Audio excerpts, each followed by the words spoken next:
Welcome to Auburn Community Television, Channel 20, and this episode of Meet the Artist. I'm your host, Lucinda Laughlin. Today, our guest is Jennifer Duncan. Jennifer is a 3D artist, and that is why we have a new set. Jennifer is going to come and talk to us about her multimedia type of art. She works primarily in glass and sterling silver. Jennifer, welcome. I'm so glad you could join us. Thank you for having me. Let's start out with the beadwork, which I have in front of me, and which is your glass work. And actually what I found absolutely phenomenal is that you make all of these beads yourself. Yes, I do. So let's start with the different types of beads that we actually have here, because there's so many colors and shapes. Particularly, let's go with this particular necklace, which I find absolutely amazing, because you have swirls, you have dots, you have stripes, everything is in here. Can you please kind of tell us how you do this? Yes, I took a class and I fell in love with making beads, and from there I just progressed into making different shapes and sizes and twists.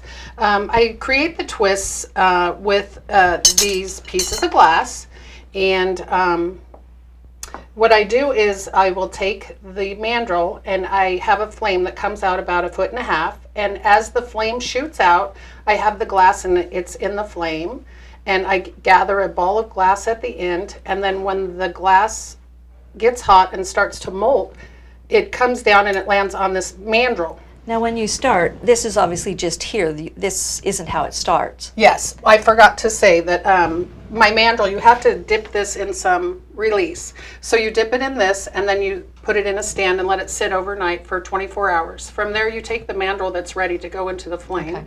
And then you get your glass rods and you drip the glass down on the rods, and what you do is you turn and turn and turn and drop more glass, and then when you create a beautifully round bead, then I go back and decorate it many different ways. Let's back up. So when you're twirling it, that's actually what's causing it to be a nice round shape to it. Yes. So you have to have a pretty even hand to get that shape. Yes, I do. So on the left side, I turn the bead to keep it round, and on the right side I'm working the glass that's falling down onto the mandrel. So you're working both hands at all times.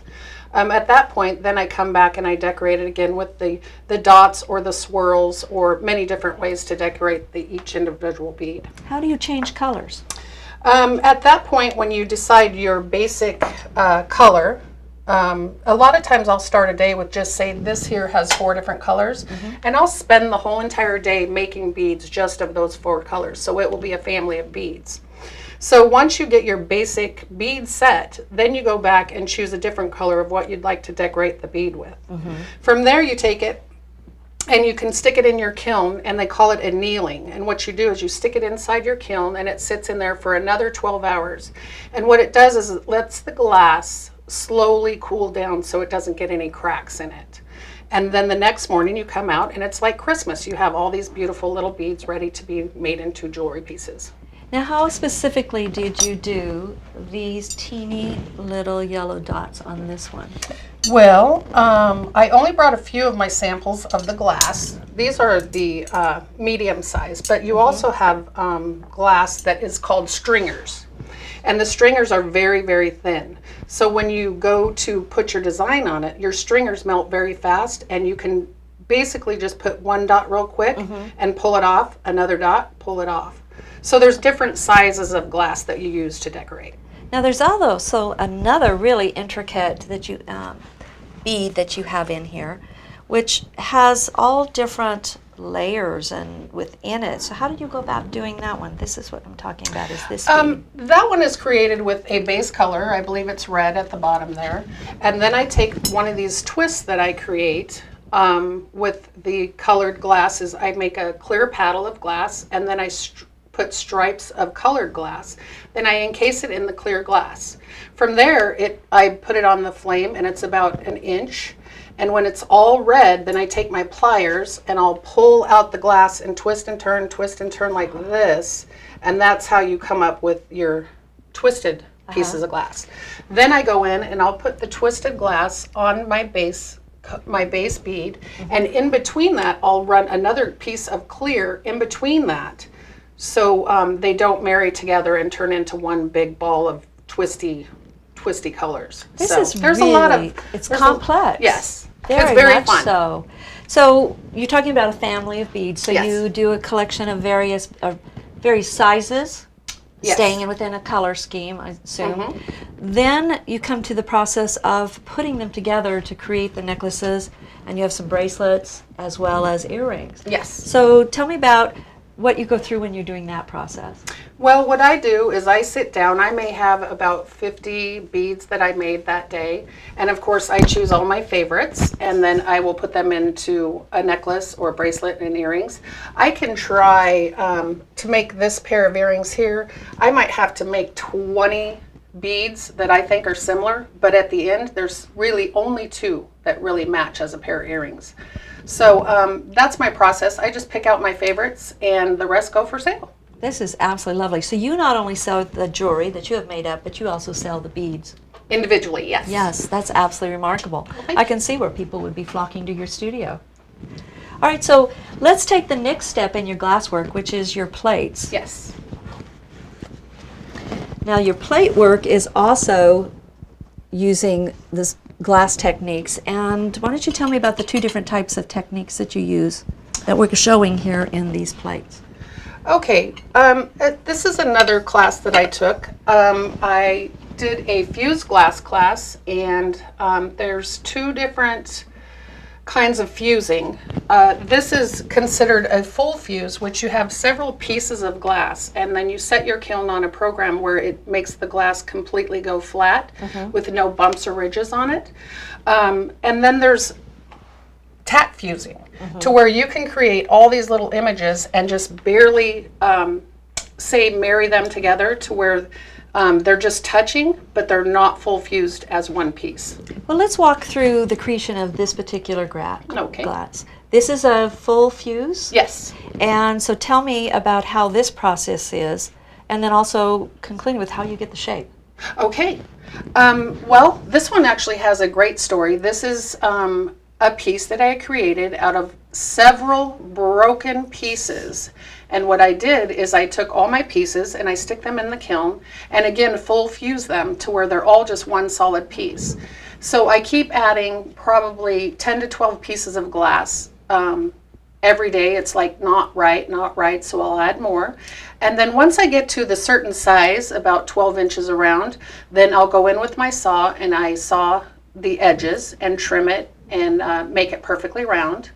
And then I will go back and stick this in a mold, and that is called just shaping your glass to the mold. So that's a whole nother step. So this particular bowl has been cooked probably 12 times. Now, when you do that shaping, are you doing that with your hands and shaping it within that mold? No, there's a ceramic mold, and that mold is its shape that it is, and then the glass, it'll heat up to a certain temperature, and then it will slump into what mold you choose. So this is demonstrating that in your life there is no such thing as a mistake, it's just a future project. Yes. It's absolutely Yes. beautiful. Thank you. Now this is then the another type of the fusing, which you call the tack fuse. fusing. Yes. And this is just marrying the one piece of glass onto the other. Correct. And again, it's done with the slumping as well. Once you create your piece, you slump it into the bowl, and then you have a usable art piece. Now let's bring forward this other plate, because this actually shows where you've done both of these processes on the plate. I'm going to do it this way, if you would put that up. There we go. So this, I understand, is your unique design. Yes, it is. I So- have searched the internet trying to find anyone that has anything close to this, and no one has created this but myself. So I'm very pleased with this piece. Again, this has been tack fused. There's 4 different steps in this. I individually cook all these pieces ahead of time, and then I tack fuse them on the square plate. From there, I will put it into the mold and slump it into my form. Now it also has some full fusing in this, doesn't it? Yes, the full fusing are these glass pieces that I did ahead of time. These small glass pieces, I cut them in very small squares, and I stick them in my kiln, and then they turn into little flat marbly looking pieces of glass. So yes, there is full fusing in that piece. Well, this is great because we have displayed here all the two very distinct methods and then the melding of it. And I love it that this is your own personal creation. That's my business card piece. Yeah, this is absolutely gorgeous. Thank I'm you. so glad you brought this one to share. All right, so let's move on, and we're going to talk about your jewelry because that's taking your fused glass to the next step. Yes.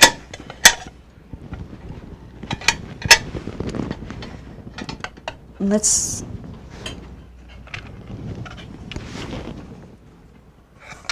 I'm going to just start with, I think, this piece. Okay.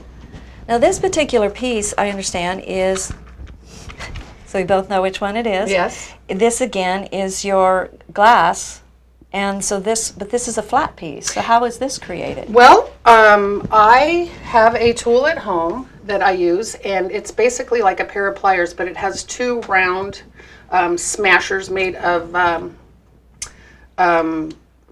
the stuff that the pencils are made of. Lead? Well, yes. And then it's a tool that's round, and you just take it and you squeeze it, Uh-huh. Oh, and then it creates the flat pieces. And so then that's the same process, though, in terms of your different colors that you have in your glass. Yes. And then you've just made Smashing it it smash them down, down. yes. And then when you come in with your silver work around it, is that silver work predetermined, or is it based then off of the glass? Off of the glass. Yes. And then this is this bead work that we saw in your earrings and your necklace is what you've done up here. Yes, those are my lamp work beads. Let's talk about how you do the silver work, because on the back we have a solid piece of the silver. So explain how you go through and do that, and then also this beautiful edging that you have done. Okay, this piece, I start with the piece of glass I have. I cut the metal in the back, and from there I will take whatever embezzlements that I can put around the piece, and I cut and trim them, and then I will solder them around to make my piece. Now, how do you decide the type of chain and stuff that you're going to put on? That's also very artistic in it too. I just choose whatever matches the glass. If it's copper, I try to go with copper. If it's silver, I do silver. And I do something trendy. So maybe one year it would be something big and bulky, and the next year it's very thin. All right, let's show another. This is also a very beautiful piece. And this is fused glass again that you're using. Yes. And this is the same process, I guess, that we saw when you did the bowl. Yes. This is a full fused piece. Same process as this soldered piece. What I do is I take the full fused piece, and then I cut around the piece of glass, and then I embellish the sides with different kinds of metals and trims, and decide what kind of chain I'll put on it after I make the creation. This is really pretty because I love the shape in this as well. Now, when you created this particular piece, were there several pieces like this and then you cut it down, or is this just a one piece that you've made this size? Yes, I do that. I do a large piece, and what I do is I full fuse those pieces together.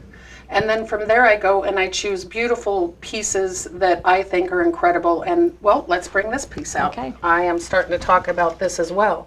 I will choose beautiful shapes and sizes to cut.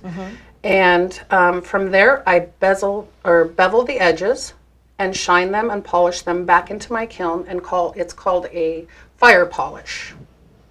That's absolutely beautiful. I love the shimmer that you've got in this. So how did you achieve that in this? It's just this spots of brightness that come out. This is called dichro glass. So this is glass that you put underneath a piece of clear glass, and it just shines. It has its own creativity to every piece you pick up. So there is probably hundreds of different kinds of dichro glass, and you can go to a store and just pick out whatever colors you like and make your own creations that way. They're absolutely gorgeous. Thank you. Oh, let's move on to some of your beadwork, Okay. because I think that is absolutely gorgeous work that we have. And I am amazed that you do this beautiful artwork with beads. I mean, I have enough trouble doing it with pastels, and the intricacies that you have gotten, particularly in this image, is absolutely amazing. Thank you. So now explain to me this particular process and what exactly you're using to create particularly this necklace. This necklace, to explain how it's made, it's not something that I come up with in my head. It's a pattern. I buy patterns on the internet, and this one I believe is called the Pyra. So anybody that does cross stitch would know how I work my beads. You start at the bottom of the project, down here below, and you put on one bead at a time. So I can spend a whole entire day and just do a couple of lines across. This piece takes me 80 hours to do. Oh, I would imagine so, because it's basically you're weaving with beads. Yes. So then how do you get the edges on? That's just the ending bead that you have along This here? is called Fringe, and the fringe is the fun part of my projects because the pattern that I buy is just this face. So every bead project that I do, there's no two that are exactly the same because each strap will be different, each fringe will be different. And so even though it's a bought pattern, it's still a one-of-a-kind piece by the way it's trimmed. And this is your normal glass beadwork that you've done through here with all of the glass. Yes. And then how do you go about making these really long, thin ones? I do not, I don't make any of these glass. Oh, okay. These are the only beads I make. Okay. But these are all beads that I've collected through the years. Yes, and they certainly are beautiful embellishments to this. Thank you. So then you put it on the chain, which is actually your beadwork that you've done around here. Yes. Now you have a different type of bead here that it looks like it's the glass and there's just the gold that goes around it. Is that just this is just doing a bead and doing the squashing process of it that we see here? I would say someone did it. Okay, I again. did not do this. All these beads on the strap and the fringe are all just beads that I have collected. Okay, so you'd incorporate other people's beads Yes. or other beads that you've acquired, but then you match them up together to what the artwork you've done. This is really, really pretty. Thank you. Now, some other examples of beadwork are what you call the caterpillars. And I love the little caterpillars because I tell you, it brings out the little kid in me. Yes. Because they look It's like they very are fun. so soft. So tell me about this process in making these bracelets. This is also beads that I have collected through the years. This is called a Caterpillar Bracelet, and the way I create these is you start with a base strip about the size of your wrist, usually about 7.5 inches. That strip alone takes 4 hours to do. Then I'll go back into that basic bead strip that I made, and then you do every bead, you add in 3 beads up, 3 beads down, which lets the beads flow very freely, and that's what makes it feel like a caterpillar. So now you've made these, and do you have necklaces and earrings that go with these type of bracelets? I do. This one is actually my ocean theme. I have a picture of an orca whale done in this process. Okay. Delicate bead weaving. So I do have a necklace that matched this particular piece. So if somebody comes into your studio, they'll be able to find the bracelet, the necklace, the earrings, all to match in the various bead colors that you've done. Yes, I try to make families of everything that I create. I try to make earrings, sometimes 2 and 3 different pairs because some ladies like big earrings, some ladies like small. So when I do a necklace, I try to have at least 2 to 3 pairs of earrings. Now you also do this just straight sterling silver, and one of the areas that you work in, which I think is absolutely incredible, is your spoon jewelry. Yes. And you are actually wearing one of your creations on your wrist today. So Yes. talk to me about this process and what's inspired you to do this work. This inspired me because my mother had a set of sterling silver, and there was not one girl to give it to. We had 3 girls to give it to. So what I did is I took the spoons and the bracelets and I made us all a set of spoon rings and the fork, and therefore all of her children have the same jewelry and we wear it together. Can you actually take the bracelet off? I Because sure I can. think this is amazing that how this is made. So you're talking that these are actually the prongs of the fork. Yes. And so through heating this up process, you've been able to twist them around and create this incredible image here. And then what we have is you come around and here is the back side Yes. and of the stem, I guess, of the fork. This is absolutely beautiful. And this is also called a hammered process, to where you twist your fork the way you would like it, and then you go back and hammer it out and make that bumpy appearance. That is really pretty. And then I'm going to ask you to take the rings off Yes. too. So this is the same process. Now this, though, is just done with the handle of the spoon. Well, you could also use, it doesn't matter. It can be a fork or a spoon. But yes, so you cut off a section of that at the end, and you heat it up again on my torch, and it's called, you heat it up to where it's red, and then you cool it in your water real quick, and you mold it around a ring mandrel. And so I do all different sizes. That's so beautiful.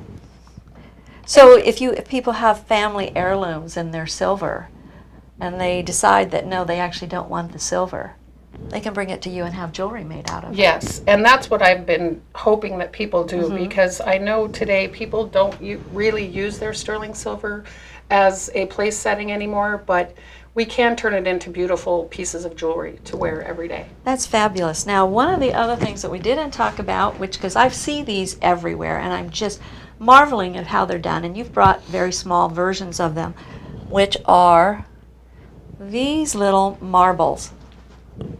And I love what you've done within the marble, and I hope that the camera can pick up these. Yes. How you can.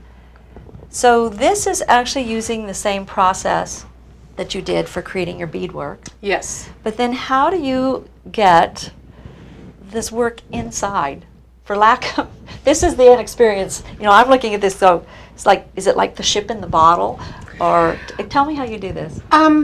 There's quite a long process with it. I have pieces of glass that are just clear like this. And when you gather a piece of glass, it's a big marble size, whatever size you want to make. And once that is the size of your marble that you would like to create, then you go in and you basically shove in a piece of glass like this, and you can push it in the center of it and then pull the other clear glass back out. So you're basically encasing your design in the clear glass. And if you didn't quite get it encased, then you can always keep adding more glass to it until your piece is completely covered with clear glass. And so in this one you have the color in it, which is what through that process. And I like said, they are so intricate, and I have to say I've admired this type of work in so many places, and I've always wondered how they do it. So thank you for bringing those by. Thank you. You have actually solved a mystery for me. They're fun. Actually, I take that back. They're not fun. One of these marbles here takes about 45 minutes for me. I'm sure there's other people that can create those a lot quicker than myself, but there's a little mold again where you take your marble and you swirl it. They call it a punty. So you have a piece of glass with your marble on the end, and then you have your mold. So you're turning this to try and make your perfect marble, and then all of a sudden you think it's good and you bring it out and it starts to drip a little, and then you're back in your mold again. So it's quite the process to get a perfect marble. So now when I see a marble anywhere, I know it took a lot of work. Yeah, well, I'm now going to appreciate them even more. So now we're getting ready for the holidays, and I understand that you have been making things for the holidays as well. So you've brought some Christmas ornaments today. I have. I'm trying to get going on my Christmas stuff in September. And these are just 4 of my pieces that I have put together this year. I have a group of gals that come and see me every year in some of my craft shows, and every year I've decided to make a new ornament. This year I've done stockings.